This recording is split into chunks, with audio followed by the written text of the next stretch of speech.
आज हम लोग आपकी कक्षा 12 की अनिवार्य संस्कृत में पाठ है भोजस्य औदार्यम, जिसका कि हिंदी अनुवाद है भोज की उदारता, या आप कह सकते हैं राजा भोज की उदारता। आज हम लोग इस गद्यांश का हिंदी में अनुवाद करना सीखेंगे। देखिए, आपको पता है कि हम लोग उतने बड़े बड़े ही गद्यांश लेकर या उतने बड़े बड़े ही श्लोक लेकर हिंदी में अनुवाद करना सीख रहे हैं जितने बड़े बड़े आपके बोर्ड के पेपर में पूछे जाते हैं। देखिए, यदि इस गद्यांश की बात करें और यदि ये आपके पेपर में आएगा तो यहाँ से लेकर यहाँ तक ही आएगा। ठीक है, तो चलिए अब हम लोग इसका हिंदी में अनुवाद करना सीखते हैं। तो देखिए, राजा सरल है, ऐसे ही बोलेंगे, कोई दिक्कत नहीं है। शिव शिव ये भी सरल है, इसको भी ऐसे ही बोलना है।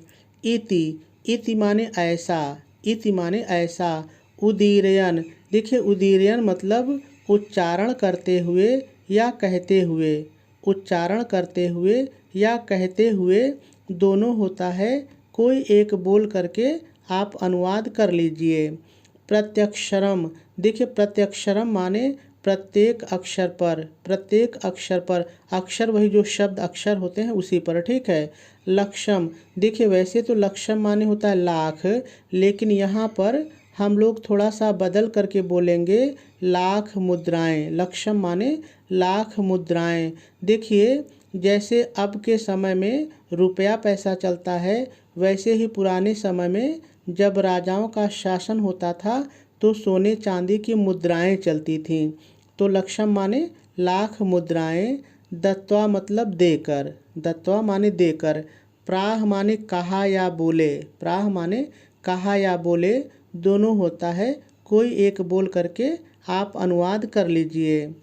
त्वरितम, देखिए त्वरितम माने शीघ्र या तुरंत, शीघ्र या तुरंत दोनों होता है। कोई एक बोल करके अनुवाद कर लीजिए। गच्छ, गच्छ माने जाओ, गच्छ माने जाओ। कहाँ जाओ? गेहम, गेहम माने घर या घर को, घर या घर को दोनों में से कोई एक बोल लीजिए जो बैठ जाए। त्वद गृहिणी, देखिए इसमें दो शब्द है। पहला है त्वद, त्वद माने तुम्हारी, त्वद माने तुम्हारी, और गृहिणी माने पत्नी, गृहिणी माने पत्नी। तो हो जाएगा तुम्हारी पत्नी।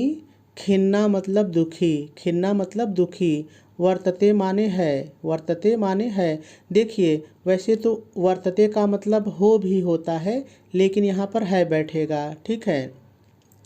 अन्यदा, देखिए अन्यदा माने अगले दिन, अन्यदा माने अगले दिन।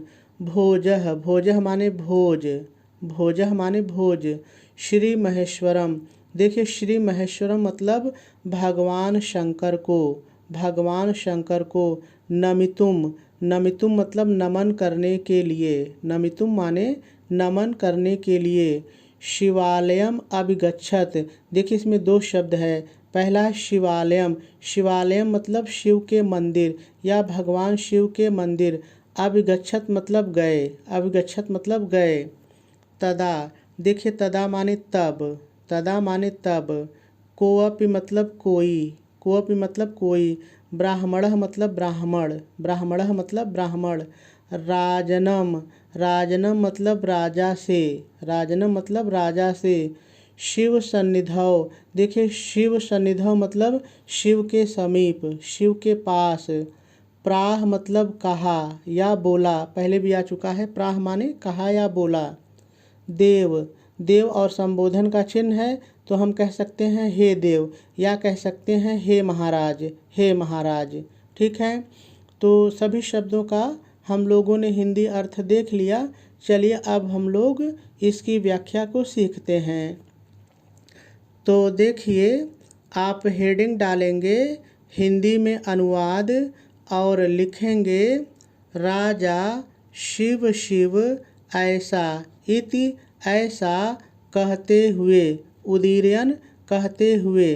ऐसा कहते हुए प्रत्येक अक्षर पर, प्रत्यक्षरम प्रत्येक अक्षर पर, ऐसा कहते हुए प्रत्येक अक्षर पर लाख मुद्राएं, लक्षम लाख मुद्राएं देकर, दत्वा देकर, ऐसा कहते हुए प्रत्येक अक्षर पर लाख मुद्राएं देकर बोले, प्राह बोले, क्या बोले तो आगे देखिए, तुरंत, त्वरितम तुरंत, घर गेहम घर, गच्छ जाओ, तुरंत घर जाओ, तुम्हारी, त्वद तुम्हारी, गृहिणी पत्नी, तुम्हारी पत्नी, दुखी खिन्ना दुखी है, वर्तते है, तुम्हारी पत्नी दुखी है। पूर्ण विराम लगाएंगे और जैसे इन्वर्टेड कामा लगा है वैसे ही इन्वर्टेड कामा भी लगा देंगे और इस 2 लाइन का अनुवाद पूरा हो जाएगा। चलिए इस 2 लाइन का अनुवाद एक बार फिर से सीखते हैं। अब की बार मैं बिना रुके हुए इसका अनुवाद बोलता हूँ, आप ध्यान से सुनिए। तो देखिए, राजा शिव शिव ऐसा कहते हुए प्रत्येक अक्षर पर लाख मुद्राएं देकर बोले, तुरंत घर जाओ, तुम्हारी पत्नी दुखी है। पूर्ण विराम लगाएंगे और आपका 2 लाइन का अनुवाद पूरा हो जाएगा। चलिए आगे देखते हैं। तो आगे हो जाएगा अगले दिन, अन्यदा अगले दिन, भोज, भोजः भोज, अगले दिन भोज भगवान शंकर को, श्री महेश्वरम भगवान शंकर को, अगले दिन भोज भगवान शंकर को नमन करने के लिए, नमितुम नमन करने के लिए शिव मंदिर, शिवालयम शिव मंदिर गए, अभिगच्छत गए, शिव मंदिर गए। उसके बाद है देखिए, तब, तब तदा माने तब, कोई, को अपि कोई, तब कोई ब्राह्मण, तब कोई ब्राह्मण मतलब ब्राह्मण, को अपि मतलब कोई, तदा माने तब, तो तब कोई ब्राह्मण राजा से, राजानम राजा से, शिव के समीप, शिव सन्निधौ शिव के समीप, कहा, प्राह कहा, हे महाराज, देव हे महाराज। और इन दोनों लाइन का अनुवाद भी पूरा हो जाएगा। चलिए एक बार मैं फिर से दोनों लाइन का अनुवाद बोलता हूँ, अब की बार मैं बिना रुके हुए बोलूँगा, आप ध्यान से सुनिए। तो देखिए हो जाएगा, अगले दिन भोज भगवान शंकर को नमन करने के लिए शिव मंदिर गए, तब कोई ब्राह्मण राजा से शिव के पास बोला, हे महाराज। ठीक है, और संबोधन का चिन्ह लगा देंगे और आपका अनुवाद पूरा हो जाएगा। अब आप परीक्षा में लिखेंगे कैसे, चलिए ये भी हम लोग थोड़ा सा देख लेते हैं। तो देखिए, सबसे पहले आप प्रश्नोत्तर नंबर डालेंगे, आप पेपर में देख लीजिए, यहाँ पर जो रहेगा वही डाल दीजिएगा। उसके बाद संकेत लिख दीजिएगा, 2 गद्यांश रहते हैं, आप जो भी हल करिए एक उसका इस तरह से शुरू का और अंत का थोड़ा सा लिख दीजिए। फिर संदर्भ कहाँ है लिखने के लिए, तो संदर्भ लिखेंगे, प्रस्तुत गद्यांश हमारी पाठ्य पुस्तक हिंदी के दिग्दर्शिका खंड में संकलित भोजस्य औदार्यम पाठ से उद्धृत है, और आपका जो संदर्भ है वो पूरा हो जाएगा। चलिए अब अनुवाद देख लेते हैं। देखिए अनुवाद मैंने जैसे बोला है वैसे ही लिखा है, आप पढ़ लीजिए। आप हेडिंग डालेंगे अनुवाद या हेडिंग डालेंगे हिंदी में अनुवाद, कोई दिक्कत नहीं है, ठीक है।